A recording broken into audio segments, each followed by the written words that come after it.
Presentar todas las pantallas. Que ahí te pueden ver mi pantalla, ¿verdad? Ok.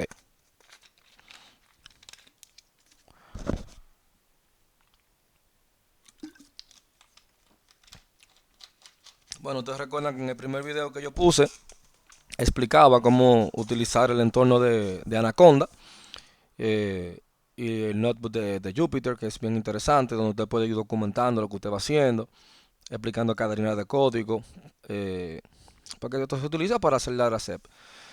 Eh, bueno, en los videos te vieron la mayoría de cosas que podíamos hacer aquí, los for, los if.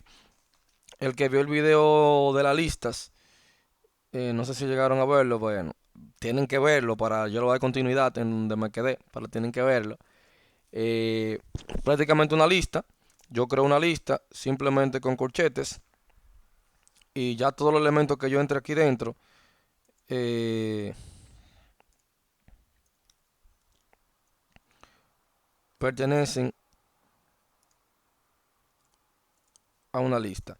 El primer ejemplo se lo pongo así, ¿para qué? Para que, bueno, el que no ha visto el video, yo explico en el video que en una lista la diferencia que tiene una tupla es que una lista es mutable, o sea que yo puedo cambiar los valores que están dentro de esa lista. Puedo utilizar diferentes funciones y métodos como append para agregar, sort para organizar la lista, delete para borrar, remove para borrar utilizando un valor dentro de la lista, pop para eliminar un valor dentro de la lista. Son de los distintos métodos que yo le puedo aplicar a una lista. Entonces acá, donde yo tengo A es igual a, bueno, eso sería una lista, eso sería A, sería una lista. Fíjense que cuando yo lo doy a crear, automáticamente ya yo tengo mi lista. Fíjense que yo tengo diferentes elementos dentro de la lista, o sea, valores de distintos datos. Tengo, por ejemplo, entero, tengo un string y tengo una lista dentro de otra lista. Entonces, si yo le doy type A para yo saber qué tipo de dato es A, te va a decir que es una lista. Ya yo sé ahí que yo tengo una lista. Si yo quiero imprimir el primer elemento de esa lista, recuerden que iniciábamos con valor cero. O sea, iniciábamos con el valor cero. Yo tenía A0, por eso es tan importante que vean el video que subí. Por eso mandé por el grupo. Le dije, mira, es importante. Yo lo mandé a ustedes por el grupo, los links, ¿o no? Yo creo que sí. ¿Ustedes llegaron a recibirlo?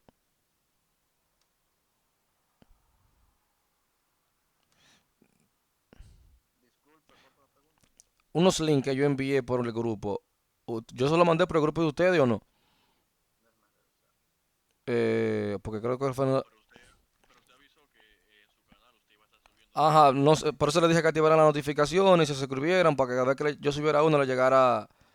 Bueno, pero entonces ahí yo subí uno explicando lo que eran las tuplas y las listas. Eh, Tienen que verlo para yo le voy a dar continuidad a partir de que ya está ese video ahí. Por eso estoy explicando algo breve de la lista. Pero cada método de eso yo lo aplico como yo en el video yo le explico cómo utilizarlo. En el video también yo le explico cómo recorrer una lista con un for, que eso lo vamos a estar haciendo mucho.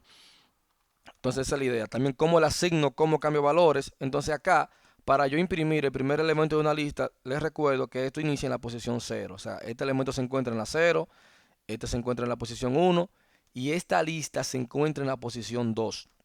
Es decir, si yo digo A0, fíjense que él me dice que el que se encuentra en la posición cero es el uno. Yo también puedo cambiar ese valor. Yo puedo decir que A0 va a ser igual a 5.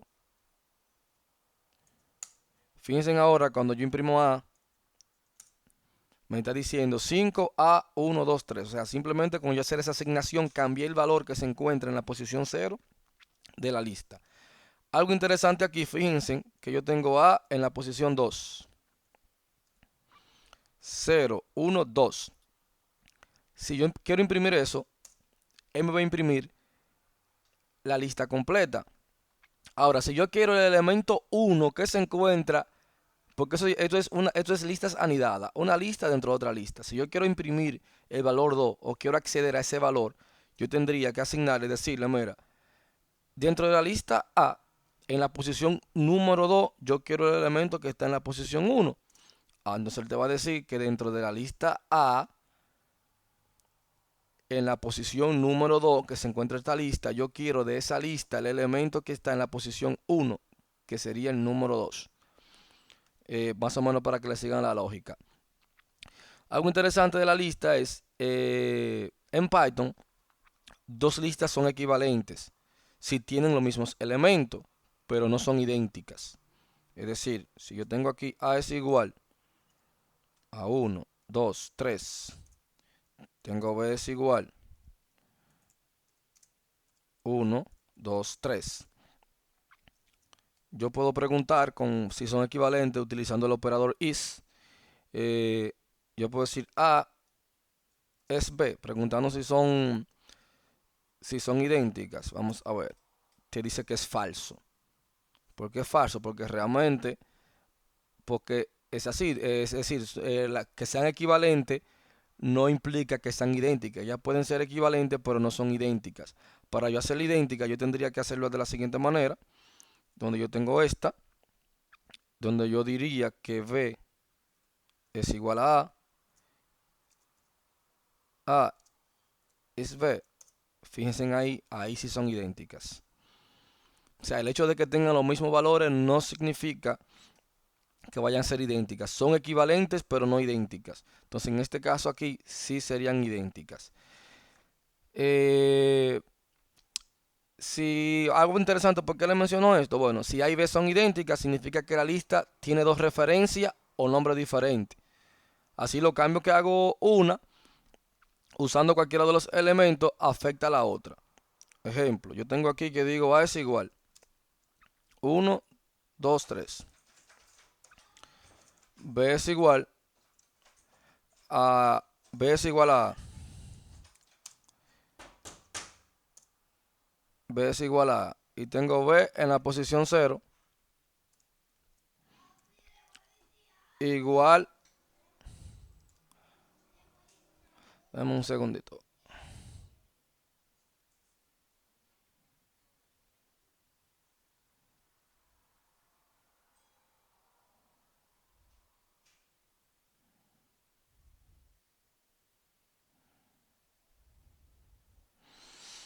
Entonces aquí estoy diciendo que aquí la estoy haciendo idéntica. Miren, recuerden cómo hacerla idéntica. ¿Y cómo yo la hago idéntica? Bueno, asignándosela. Y voy a decir B en la posición 0 va a ser igual a 45. Y voy a imprimir a A. Fíjense, yo le cambié el valor a B a la lista B por al mismo tiempo. Prácticamente lo estoy haciendo como un view cuando la estoy haciendo idéntica. Al mismo tiempo se cambió, ese elemento también afectó. El cambio que hice en B le afectó a. Si lo hubiese hecho aquí, eso no pasa porque eran equivalentes pero no idénticas. Entonces, como estas son idénticas, un cambio que yo le hago a una le afecta a la otra. Bien. Algo interesante también que podemos trabajar dentro de la lista. Bueno, tenemos las cadenas y listas.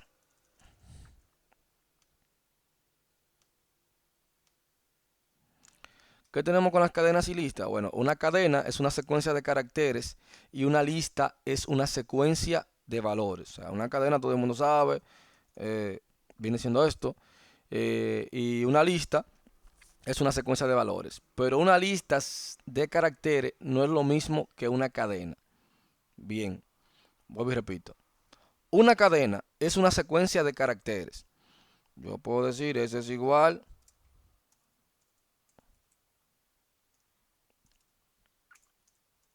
a perro. Pero y una lista es una secuencia de valores. Pero una lista de caracteres no es lo mismo que una cadena. Para poder convertir desde una cadena a una lista de caracteres se puede usar la función less, que también en el video la van a estar viendo. Por ejemplo, yo puedo decir que mi lista va a ser igual. Aquí tengo una cadena de caracteres y quiero convertir esa cadena de caracteres, llevarla a una lista para poder trabajar con ella como si fuera una lista, utilizar todo lo que Utilizar en esta cadena de caracteres, que es perro, todas las funcionalidades y métodos que me permite realizar y operaciones que me permite realizar una lista. Entonces yo lo único que yo hago es que utilizo lista, o vamos a ponerle lista, va a ser igual al s, o sea, voy a convertir esa cadena en una lista y voy a imprimir a lista. Fíjense ahí como él tomó cada elemento de esa posición. Y si yo damos, por ejemplo, un type a ese, él te va a decir que es una cadena. Y si yo doy un type a lista, me va a decir que es una lista. Ya lo convertí. Para yo poder trabajar con esa cadena como si fuera una lista. También si yo quiero dividir una cadena en palabras, puedo usar el método split. Bien, yo tengo esta cadena. Vamos a suponer, tengo ese, va a ser igual.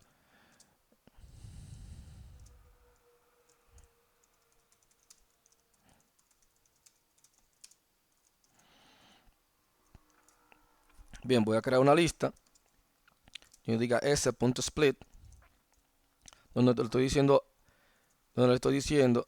hazme un split. Creo que esa función split la han utilizado en otros lenguajes.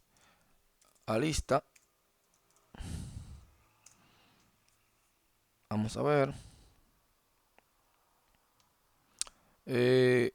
Una vez que cuando yo lo uso, para ustedes ver la visualización de ese dato, vamos a hacerlo por la posición.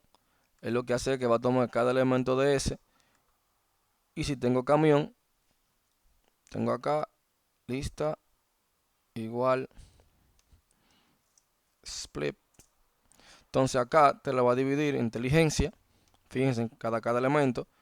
Te toma ese elemento. Es lo que te va tomando en cuenta de los espacios. Entonces, cada vez que tengo eso, lo voy a hacer como si fuera un elemento de la lista. Entonces, inteligencia artificial de los sábados. O sea, ya ahí tengo un elemento en la posición 0, posición 1, posición 2, posición 3, posición 4. Es decir, que si yo de lista quiero el elemento que está en la posición 0, él me va a decir que es inteligencia. Eso parte de lo que yo puedo hacer con el split. O sea, ya puedo utilizarlos, cuando una vez yo tengo el split, ya puedo utilizar entre corchetes los índices para determinar o calcular o cambiar esos valores de esa cadena que la convertí en lista. También puedo usar el split con diferentes operadores. Un ejemplo, ya yo tengo acá esta misma cadena, vamos a seguir utilizándola. Y esa cadena, por X o Y razón, alguien la puso con otro símbolo que tenga en ese momento. Usted puede utilizar cualquiera. Yo tengo eso ahí. Entonces yo quiero, el delimitador va a ser igual, que fue ese que tiene ahí. Entonces yo quiero ahora que en ese mismo string voy a aplicar un split en esa misma cadena.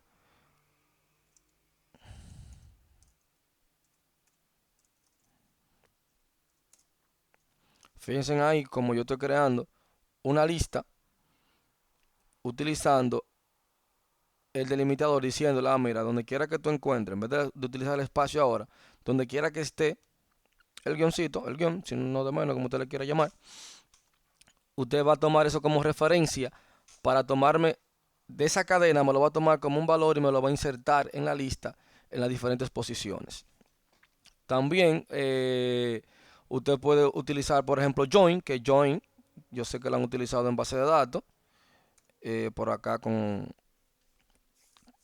otro enfoque. O sea, join viene siendo la inversa de split. O sea, join lo que hace es que toma una lista de cadenas y concatena sus elementos. O sea, hace un método de cadena debe invocarse sobre el delimitador y pasarle la lista como un parámetro. Vamos a poner el ejemplo que yo tengo aquí. Tengo una lista. Vamos a ver si tengo una lista formada aquí ya. Bueno, ya vamos a una lista nueva. Tengo una lista con colores, rojo, azul,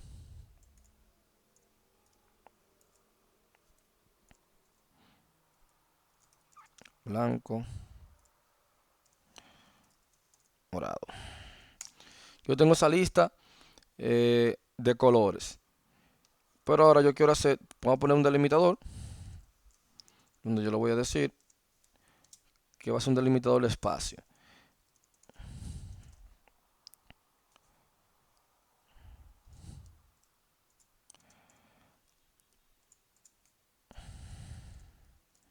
Yo lo que estoy diciendo es que el delimitador yo le voy a hacer un join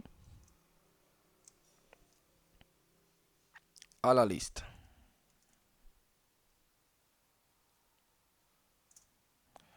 Fíjense ahí como él te lo tomó como una sola oración. Te la convirtió en una sola oración. Noticias rojo, azul, blanco, morado. Ahí podía ser una oración que yo tuviera, por ejemplo, la clase de inteligencia artificial de los sábados. Yo la tenía por cada elemento, por ahí me lo iba a poner como una sola. Esto es delimitador que yo hice aquí, fíjense que es simplemente una variable. O sea, yo a una variable le agregué este símbolo. Yo podía hacer lo mismo haciendo eso ahí, sin necesidad de utilizar el delimitador.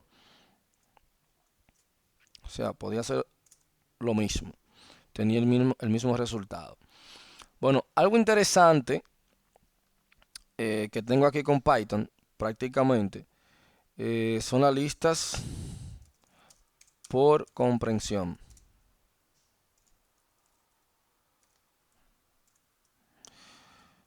Por comprensión.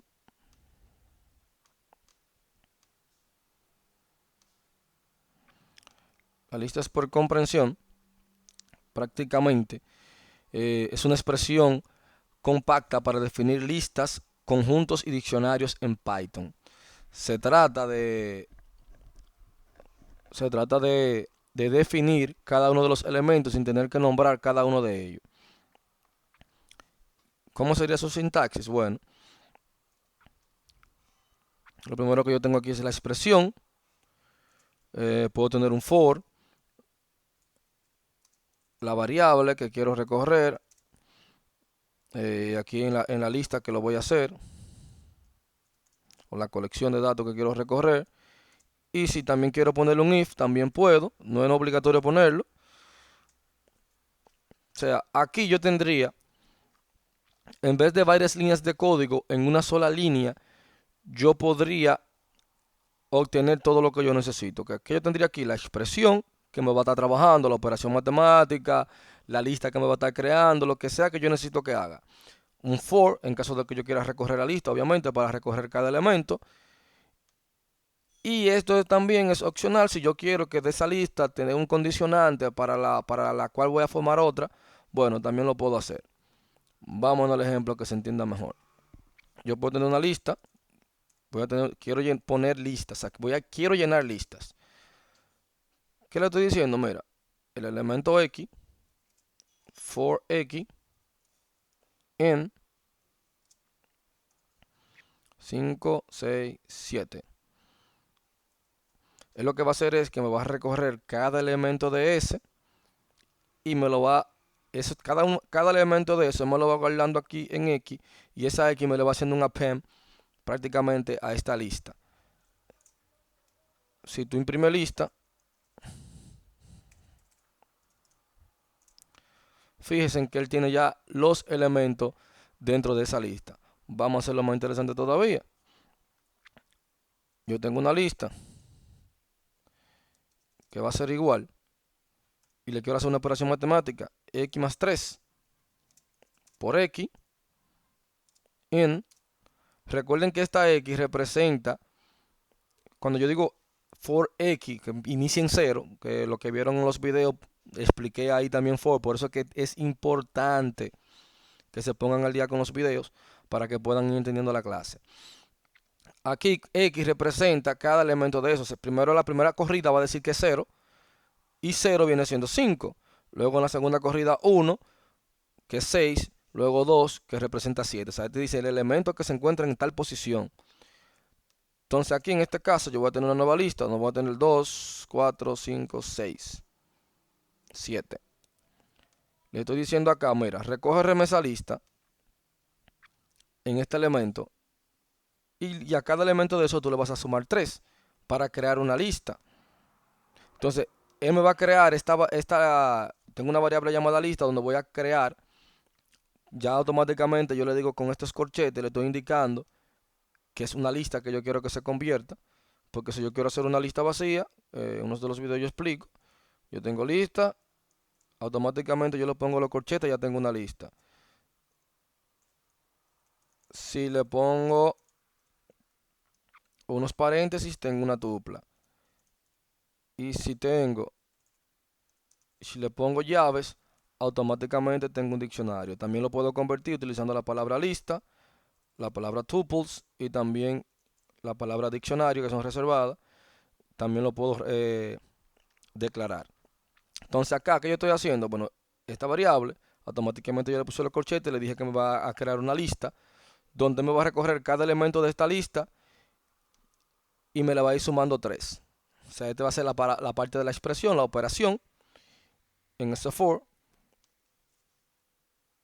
Y ahí, cuando yo imprimo lista,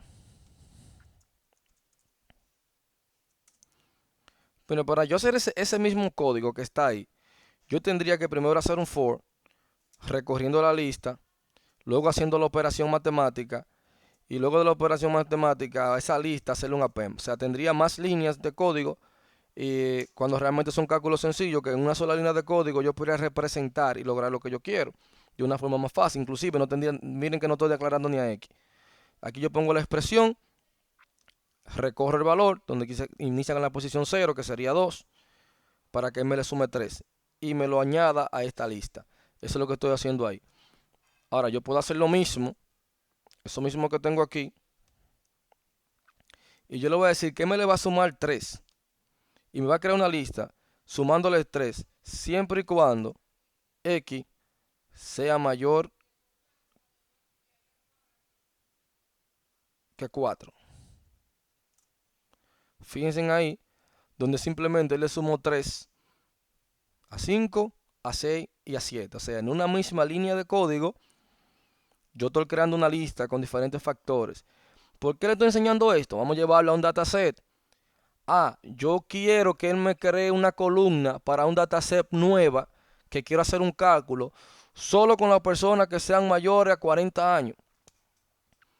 Yo quiero, vamos ahora con lo del COVID-19. Mira, ahora mismo con lo del COVID-19, las personas que están trabajando con analizando dataset están ayudando muchísimo, porque yo puedo tomar, por ejemplo, imagínense aquí en República Dominicana, yo puedo tomar un sector y si tan censada la mayoría de personas que están ahí, si yo tuviera esos datos, yo puedo hacer un cálculo en ese dataset. Yo quiero la ubicación de las personas, dónde viven las personas que sean mayores a 60 años. ¿Para qué? Para tomar mayores medidas, para saber dónde yo tengo las mayores posibilidades de COVID-19 que pueden llevar a la muerte. Ahí en esos lugares donde yo tenga una tasa de envejecimiento más alta, entonces yo ahí hago mis protocolos de seguridad contra el COVID-19 más altas. O sea, estoy trabajando en base a estadística y estoy analizando una columna. Entonces, ¿cómo yo voy a hacer esa columna nueva? Con un simple cálculo. Yo voy a recorrer ese dataset y le voy a poner una condicionante donde me ponga a mí ahí las personas con sus direcciones de que sean mayores a 60 años, con una sola línea de código. Bien.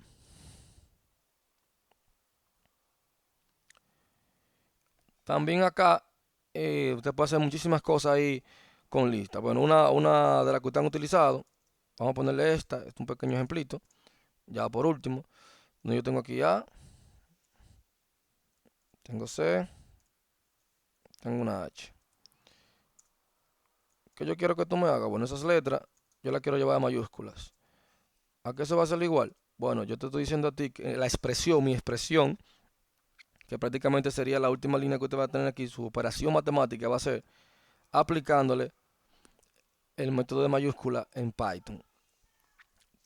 For A en letras.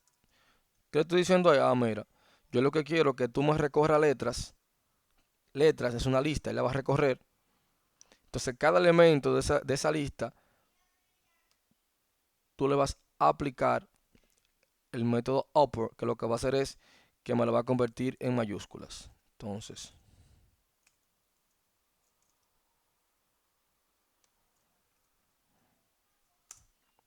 fíjense ahí con simplemente una condicionante, estoy creando una lista a partir de una condición.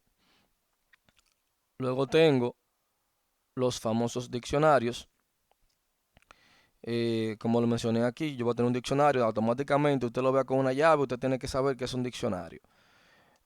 Un diccionario es una colección no ordenada de pares, clave-valor, donde la clave y el valor son objetos, pueden ser casi de cualquier tipo. Yo puedo hacer un diccionario, por ejemplo, con la palabra dit. Ya si yo le doy un type AD, me dice que yo tengo un diccionario. También lo puedo hacer representando de desigual. Ahí lo estoy convirtiendo en un diccionario vacío. Bueno, aquí también es un diccionario vacío. Para añadir elementos a un diccionario se pueden usar corchetes y usar acceso indexado a través de la clave. Es decir, si yo tengo acá mi diccionario de, donde yo lo voy a decir, bueno, yo quiero, está vacío, pero yo quiero añadirle algo. Le voy a poner materia y voy a decir que materia va a ser igual a inteligencia artificial. Vamos a imprimir ese diccionario.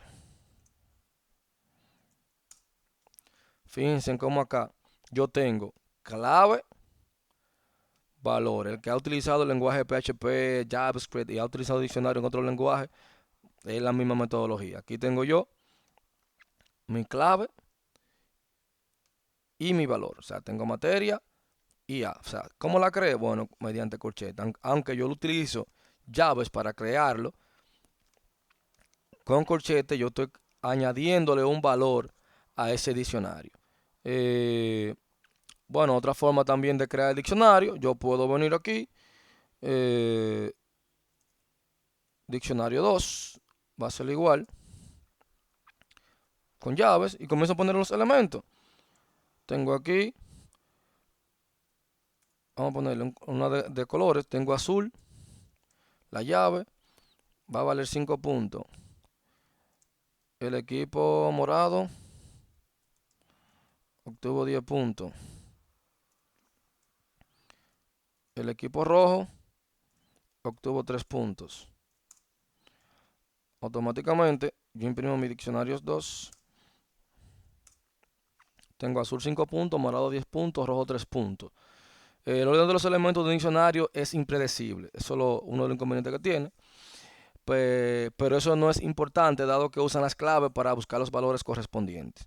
O sea, el orden donde usted va a generar los diccionarios prácticamente es impredecible. Pero no es importante porque obviamente en un diccionario lo que usted va a buscar es el valor o va a buscar la llave. Como también una de las funciones que utilizamos, yo puedo utilizar también lem, como lo mismo hace en la lista. Y en el diccionario 2, fíjense ahí que tengo yo acá que vale 3.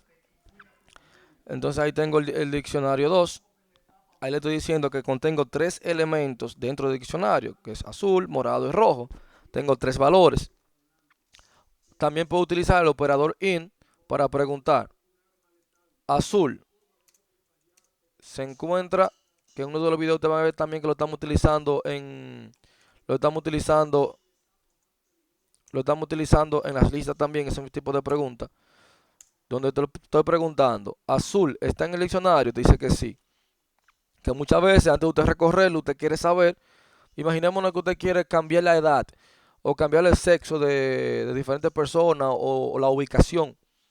Antes de usted comenzar a recorrerlo, eh, para gastar recursos de procesamiento de memoria, bueno, usted primero quiere confirmar si ese se encuentra o no se encuentra en el diccionario. Bueno, si está, ¿cómo yo sé que estoy preguntando? Si te pone otro que no está, te va a decir que no se encuentra. Eh, También, para ver si algo aparece como un valor en un diccionario, se puede usar el método values. El método values, perdón, el método values, que devuelve los valores como una lista y después usa el operador in sobre esa lista. O sea, yo puedo decir values, vamos a poner aquí valores, va a ser igual a TikTok.values.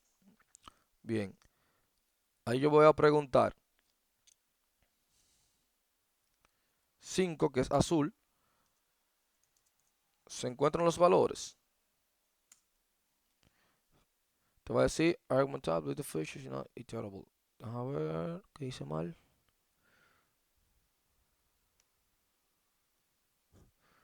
No.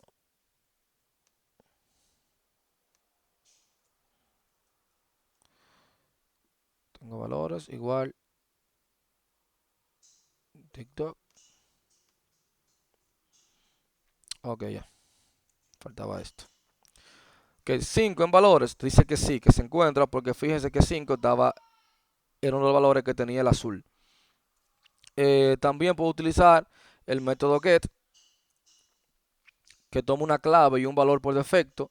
Si la clave aparece en el diccionario, get devuelve el valor correspondiente. En caso contrario, devuelve el valor por defecto.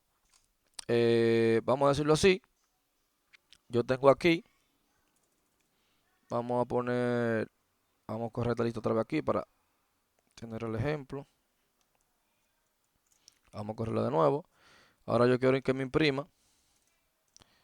Si en dict2.get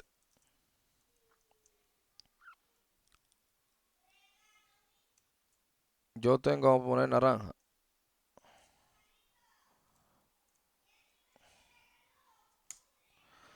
Me está devolviendo, ahí le estoy preguntando, fíjense.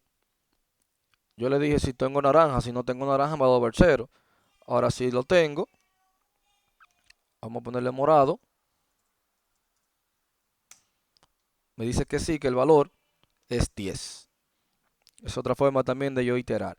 Algo interesante que tengo con los diccionarios es que yo puedo imprimir sus valores. Por ejemplo, ¿cómo lo hago con keys? Fíjense aquí que tengo sus keys, o sea, sus llaves. Tengo azul, morado y rojo. Recuerda que yo tengo clave, valor.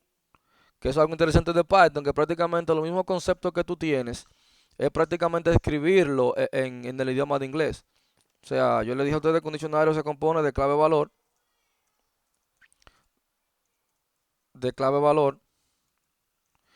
Fíjense ahí, yo tengo clave, valor. O sea, si lo llevamos en inglés sería key values. O sea, tengo keys values. Entonces, acá estoy imprimiendo las llaves. También yo puedo imprimir los ítems. Que los ítems, que lo vamos a ver mucho, la palabra ítems, cuando estemos, que son los elementos que se encuentran dentro del diccionario. Cuando estemos recorriendo un diccionario, muchas veces vamos a utilizar las palabras ítems para poder recorrer el diccionario. Y lo que hace es que me devuelve una lista de tuplas, que es importante tener ese dato. O sea, cuando yo lo recorro con ítems, él me va a devolver una lista de tuplas, cada una de las cuales una pareja clave-valor sin ningún orden definido. Es decir, yo voy a tener aquí prácticamente, cuando yo diga que dict2.items, y yo quiero que me imprima AT, fíjense acá,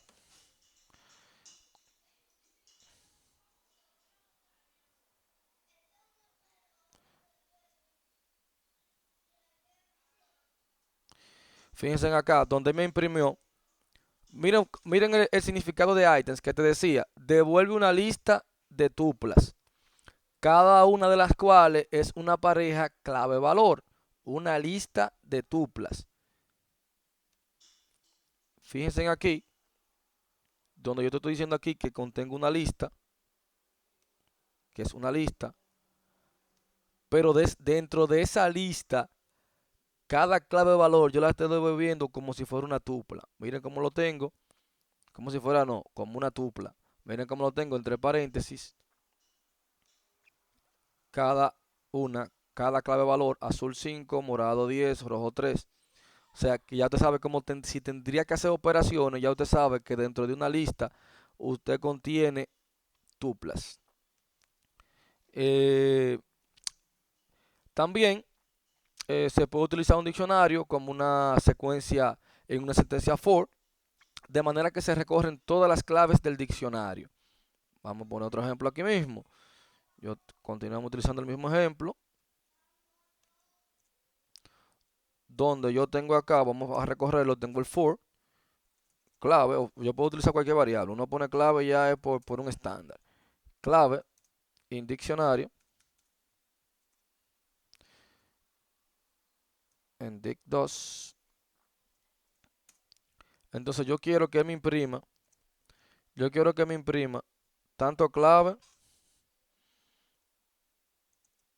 yo quiero que me imprima la clave que sería X, dict2 en la posición clave. Aquí le estoy diciendo, aquí yo puedo tener, yo le puse clave para que usted sepa qué es lo que estamos buscando, pero yo puedo poner X. Y es lo mismo porque al final es una variable. For clave en diccionario 2, sea por el elemento en la posición 0 que se encuentra en el diccionario 2, tú me vas a imprimir. Esto es para saber qué valor estoy tomando clave. Y el diccionario en la posición. Va a iniciar obviamente en la posición 0, posición 1 y así. Vamos a ver cómo lo hace para que lo entiendan. Fíjense acá. ¿Qué es lo que le estoy diciendo aquí? Este imprimió la clave. ¿Que quién era la clave? Azul. Azul. Luego te toma diccionario, para que entiendan un chisme mejor aquí.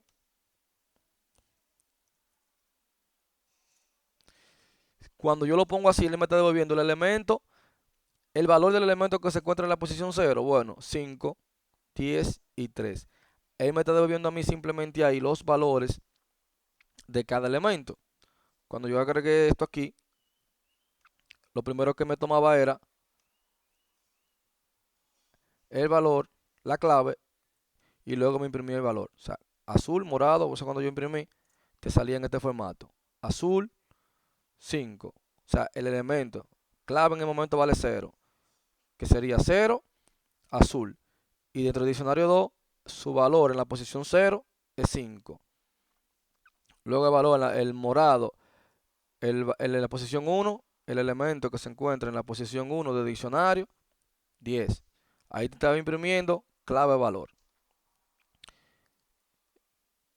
También dentro de Python tenemos algo interesante,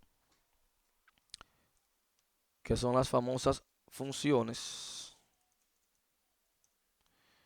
Obviamente, te va a tener funciones.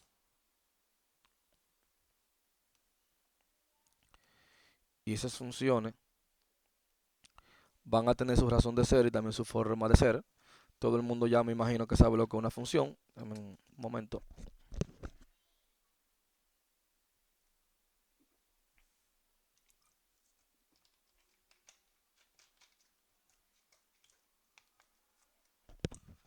Una función es una secuencia de sentencias que realizan una operación y que reciben un nombre. Sus principales características son: cuando se define una función, se especifica el nombre y la secuencia de sentencias. Una vez que se ha definido una función, se puede llamar a la función por ese nombre y reutilizarla. El resultado de función, como en todo lenguaje de programación, usted va a utilizar la palabra return. Ahora, en Python, para usted definir una función, utilizamos la palabra reservada def. Luego, vamos el nombre que le vamos a poner, en este ejemplo vamos a ponerle suma. Luego la variable que tengo x, y, z. O sea, los argumentos que van a tener esa función, también la puedo dejar sin argumento, pero en este caso le vamos a pasar 3 argumentos. Vamos a dar una suma. Donde tengo S1, que va a ser igual a x más y. Y voy a tener S2, suma 2, que va a ser igual a suma 1 más z. ¿Y qué tú vas a hacer con eso? Bueno, tú me vas a retornar la suma 2. O sea, si yo tengo suma 5, 8, 10, me devuelve la suma de esos tres números. O sea, ¿qué tengo yo aquí? Bueno, tengo la palabra reservada para hacer la función, nombre de la función, los parámetros que voy a pasar a la función, sus operaciones y luego qué voy a retornar de ahí. Entonces, Las reglas para los nombres de las funciones son los mismos que para las variables. Se puede usar letra, número, algunos signos de puntuación, pero el primer carácter no puede ser un número. No se puede usar una palabra clave como nombre de una función y se debería evitar también tener una variable y una función con el mismo nombre. Las funciones con paréntesis vacío después del nombre indica que esa función no toma ningún argumento. Ya vimos cómo la llamamos, la invocamos. Algunas características que podríamos definir o mencionar, que la definición de una función debe ser ejecutada antes de que la función se llame por primera vez y no generan ninguna salida. Sin embargo, las sentencias dentro de cada función son ejecutadas solamente cuando se llama esa función. En la función no se especifica el tipo de parámetro ni lo que se retorna, a diferencia de otros lenguajes. La definición de funciones no alteran el flujo de la ejecución de un programa debido a que las sentencias dentro de una función no son ejecutadas. Las funciones que disponen de argumentos son asignados a variables llamadas parámetros. Bien, acá prácticamente le voy a dejar un tema básico de las funciones porque ya prácticamente usted lo que va a estar haciendo es, este viene siendo el cuerpo, el esqueleto de la función. Ya de ahí para allá, prácticamente usted crea una función con un nombre y luego escribir unas cuantas operaciones matemáticas. Puede que deje algunos cuantos ejercicios ahí para ver si es verdad que están viendo los videos. Obviamente, miren esto acá. Si yo hago esto, que también lo vamos a utilizar mucho, esas son funciones. Yo lo que estoy haciendo es que estoy llevando ese número 32 a entero. Fíjense ahí. También puedo ponerlo, decirle que, mira, yo quiero este número, que tú me lo convierta en un string. Ustedes van a ver que para impresiones, si usted está utilizando un número entero y un string te va a decir que un string y un entero no se pueden imprimir juntos. Entonces tú vas a tener que utilizar que ese entero, convertirlo en un string para la impresión, para darle salida.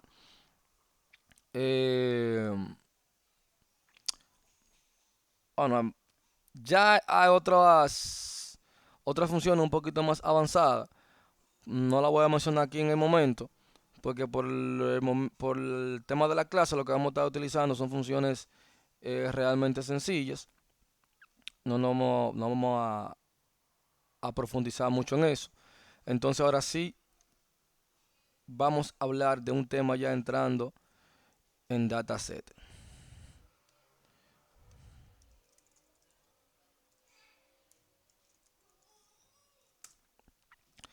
que es prácticamente la importación de módulos en Python. Python dispone de una amplia variedad de módulos y librerías, que es una de las ventajas que tiene, por eso se hace tan poderoso, o lo hace tan poderoso como un lenguaje de ciencia de datos. Los módulos son programas que amplían las funciones y clases de Python para realizar tareas específicas. Lo habitual cuando se desarrollan aplicaciones es que los programas se vuelvan muy largos. En estos casos conviene organizar el código de distintos archivos dependiendo de su funcionalidad. Con estos conseguimos que el mantenimiento sea más fácil y poder reutilizar ese código. Python tiene esos archivos que se llaman módulos y tienen una extensión PI. ¿Qué contienen esos módulos? Bueno, esos módulos no es más que definición de funciones, datos, definiciones de clases, operaciones. Cuando usted ve que estamos invocando una función, prácticamente que es lo mismo que usted hizo aquí. Ya lo que pasa es que en Python vienen predefinidas, uno reutiliza. Prácticamente ellos hacen una librería, donde dentro de esa librería tú invocas diferentes funciones. Prácticamente te la va a ver como llena de funciones. Es lo mismo que usted haga una librería donde usted contenga muchas funciones y luego usted la invoque. Esa es la ventaja que tiene Python, que le dicen por eso que es un lenguaje con esteroides. Pero realmente para mí, y a mi entender, te facilita la vida, te ahorra tiempo, ya de funciones que tú deberías hacer a tú mismo cuando ya realmente tú pudieras reutilizar ese código.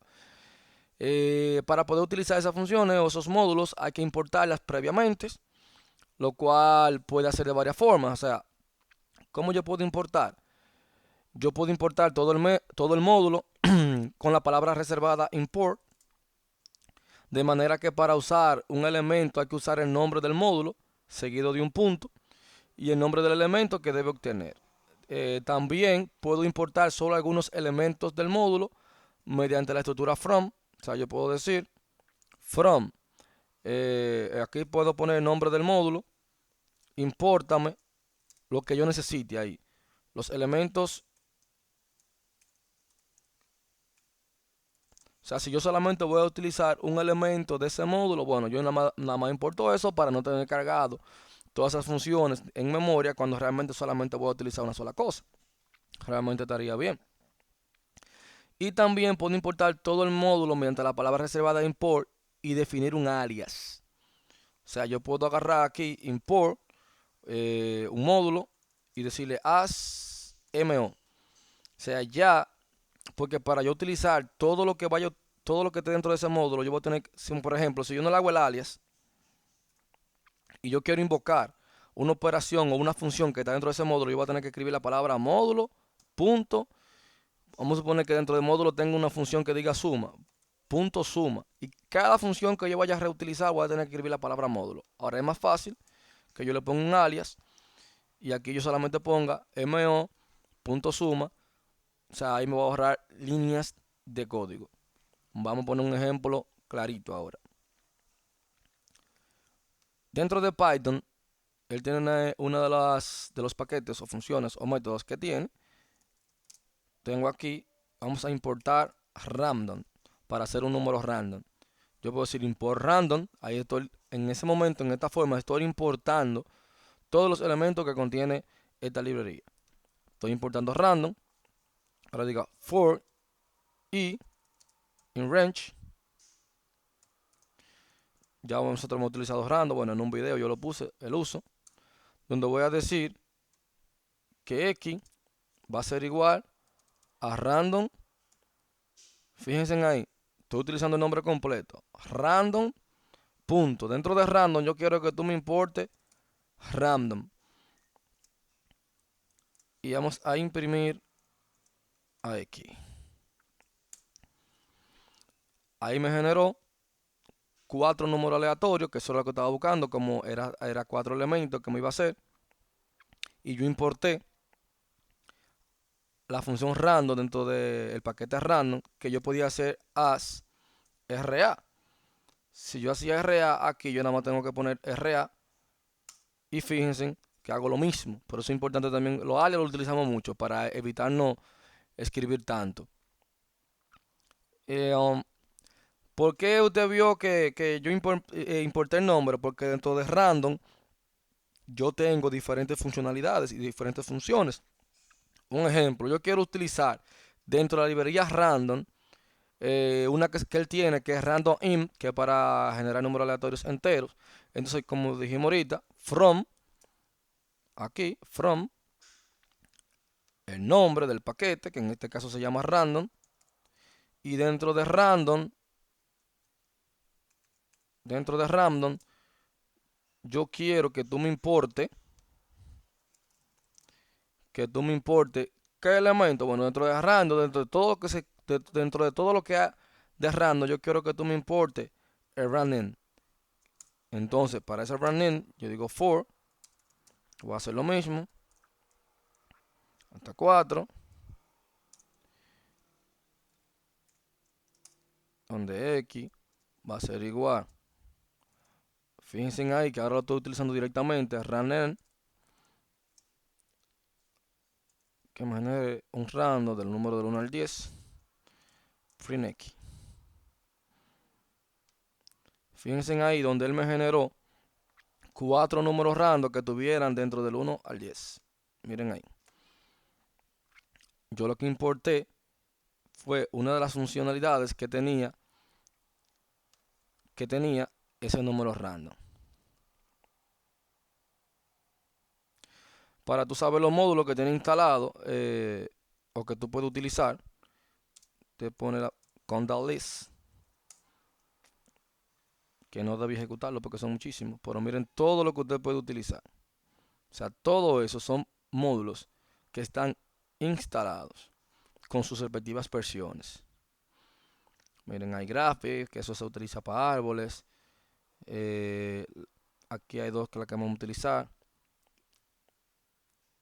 Esa va a ser hermana suya. Esta va a ser hermana suya.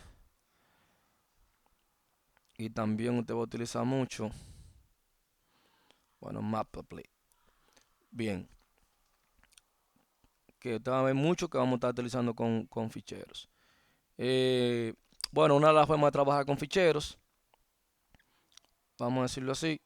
eh, bueno, ya en la próxima clase lo podríamos ver lo de los ficheros para no alargarla tanto. Vamos a detenerlo un poco aquí.